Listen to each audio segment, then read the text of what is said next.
सर्दियों की सुबह थी। दिल्ली एयरपोर्ट की भीड़ अपने चरम पर थी। बिजनेस ट्रैवलर्स लैपटॉप लेकर भाग रहे थे। परिवार छुट्टियों पर जाने को तैयार थे और हर तरफ चकाचौंध थी। इसी भीड़ में एक बुजुर्ग व्यक्ति धीरे धीरे चलते हुए एयरलाइंस के काउंटर तक पहुंचे। उनका पहनावा सादा था, सफेद कुर्ता पाजामा, ऊपर एक पुराना भूरे रंग का स्वेटर और पैरों में फटी सी चप्पल। हाथ में एक प्लास्टिक कवर में रखी हुई प्रिंटेड टिकट थी, शायद कहीं से किसी ने निकाल कर दी हो। उनके चेहरे पर शांति थी, लेकिन आंखों में एक थकान भी, जैसे कोई लंबा सफर तय करके आया हो और अब केवल कंफर्म सीट का आश्वासन चाहिए।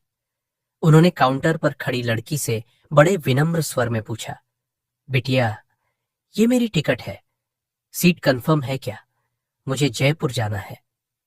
लड़की ने एक नजर उन्हें ऊपर से नीचे तक देखा, फिर मुंह बनाया और बोली, अंकल, ये रेलवे स्टेशन नहीं है।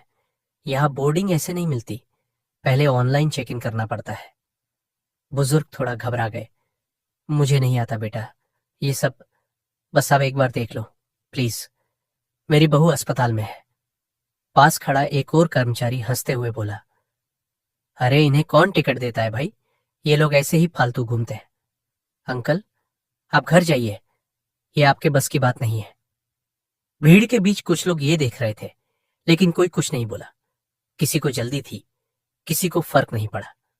वो बुजुर्ग फिर बोले, बस एक बार कंप्यूटर में चेक कर लीजिए, टिकट असली है बेटा। इस बार लड़की ने टिकट ली, बिना देखे ही फाड़ डाली और जोर से कहा, sir please clear the area, this is not allowed here. बुजुर्ग स्तब्ध रह गए। हाथ में अब सिर्फ आधी फटी हुई टिकट थी।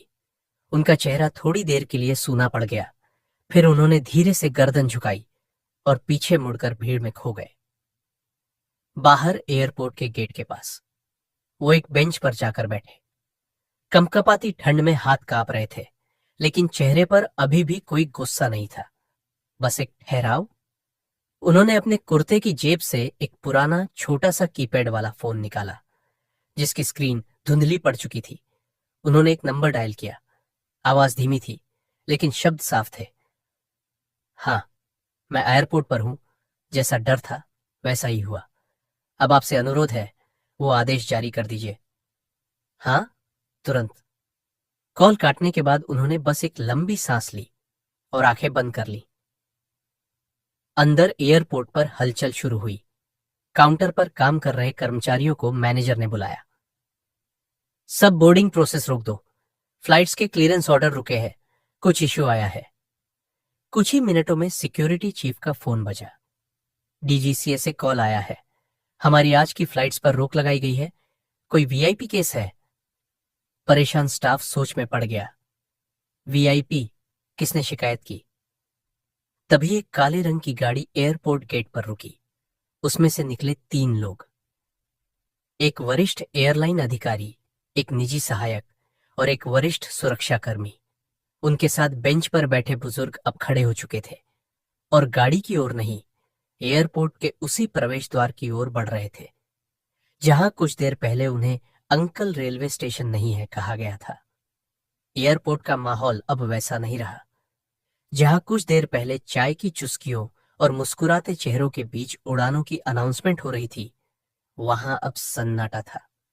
फ्लाइट बोर्डिंग रुकी हुई थी। कई पैसेंजर्स से कहा गया, थोड़ी देर रुकिए, टेक्निकल इशू है, लेकिन स्टाफ खुद नहीं जान रहा था असल वजह क्या है। और तभी एयरलाइन काउंटर के पास वही बुजुर्ग व्यक्ति फिर से प्रकट हुए। इस बार उनका साथ देने वालों की शक्लें देखकर पूरे काउंटर का स्टाफ एक पल को स्थिर हो गया। उनके साथ थे एयरलाइन की चीफ ऑपरेशंस अफसर, डीजीसीए नागर विमानन महानिदेशालय के वरिष्ठ सलाहकार और एक विशेष सुरक्षा अधिकारी। भीड़ हटी, रास्ता बना। जिन कर्मचारियों ने कुछ देर पहले उन्हें धकेलाया था, अब उनके चेहरे पर पसीना था। बुजुर्ग अब धीरे धीरे वहीं उस काउंटर की ओर बढ़े जहां उनकी टिकट फाड़ी गई थी। उन्होंने कुछ नहीं कहा, बस अपनी जेब से एक और कार्ड निकाला। उस कार्ड पर लिखा था, श्रीमान अरविंद शेखर, वरिष्ठ नागरिक एवं नागर विमानन मंत्रालय के सलाहकार, पूर्व अध्यक्ष नागरिक विमानन प्राधिकरण।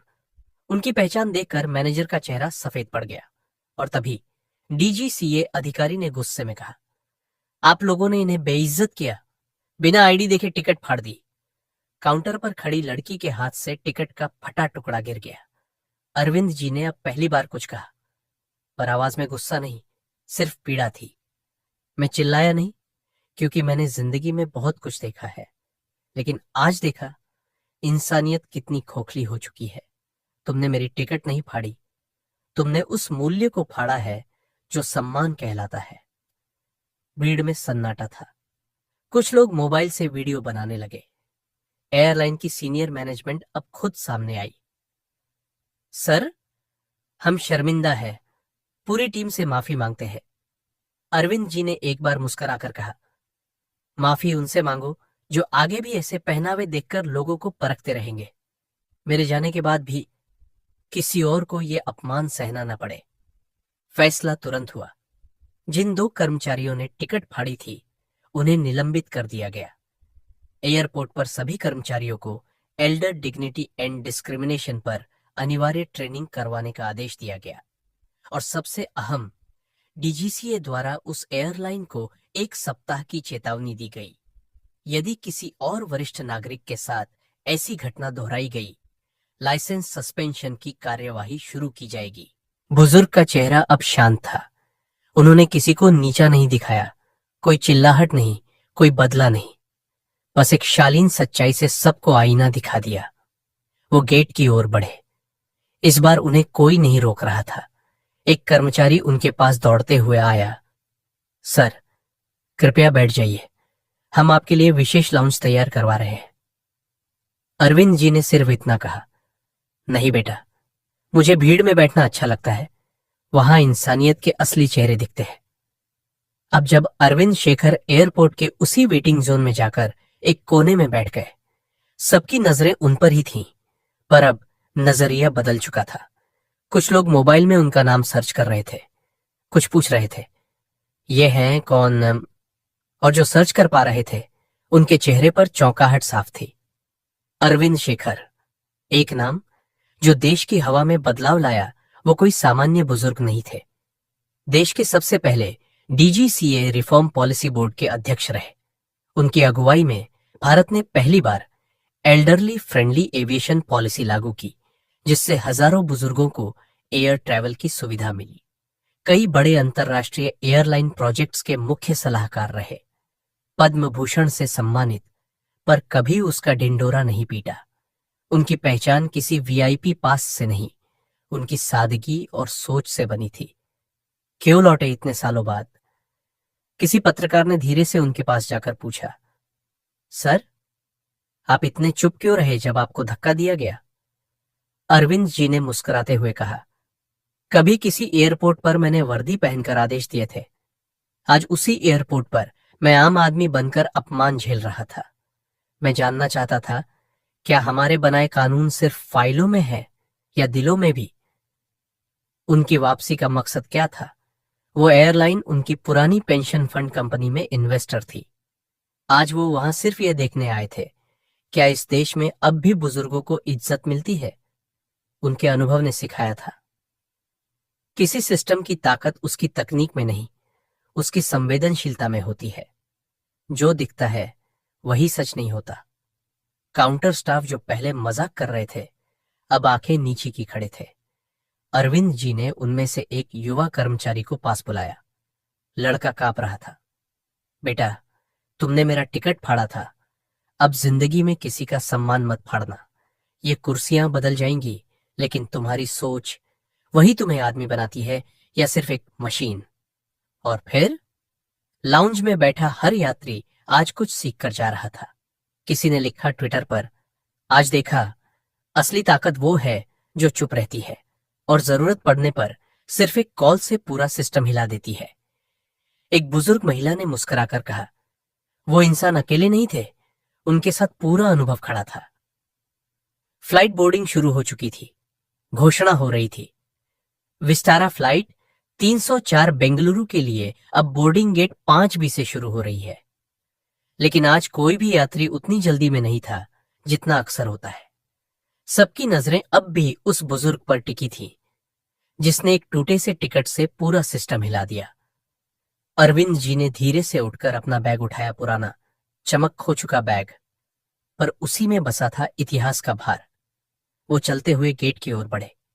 रास्ते में वही मैनेजर जिसने उन्हें अपमानित किया था, उनके सामने हाथ जोड़कर खड़ा था। सर, प्लीज एक बार माफ कर दीजिए। अरविंद जी रुके, उसकी आंखों में देखा और बोले, माफ कर दूंगा, लेकिन शर्त पर हर उस यात्री से माफी मांगो जो तुम्हारे शब्दों से टूटे हैं, और हर उस बुजुर्ग को नम्रता से देखो जो तुम्हारे सिस्टम की चुप बेंचों पर बैठते हैं। गेट पर पहुंचते ही एयरलाइन की सीनियर टीम उनका इंतजार कर रही थी। फूलों का गुलदस्ता, वीआईपी चेयर, सब रखा गया था, लेकिन उन्होंने मुस्कुराकर मना कर दिया। मैं वीआईपी नहीं, एक रिमाइंडर हूं कि बुजुर्ग कोई बोझ नहीं, बल्कि नींव है इस समाज की। नीचे एयरपोर्ट पर वो कर्मचारी जिनके कारण सारा विवाद शुरू हुआ, अब भी उस फटे हुए टिकट को देख रहे थे। उनमें से एक ने धीरे से कहा, हमने उनकी टिकट नहीं फाड़ी, हमने अपनी सोच का पर्दा उतार दिया। इंसान की पहचान उसके कपड़ों से नहीं होती, बल्कि उस जख्म से होती है जो वो चुपचाप सहता है और फिर भी मुस्कुराकर माफ कर देता है। जिसे तुमने मामूली समझा, वही तुम्हारी आखिरी उम्मीद हो सकता है। इज्जत सिर्फ ऊंचे पद के लिए नहीं, इंसानियत के लिए होनी चाहिए।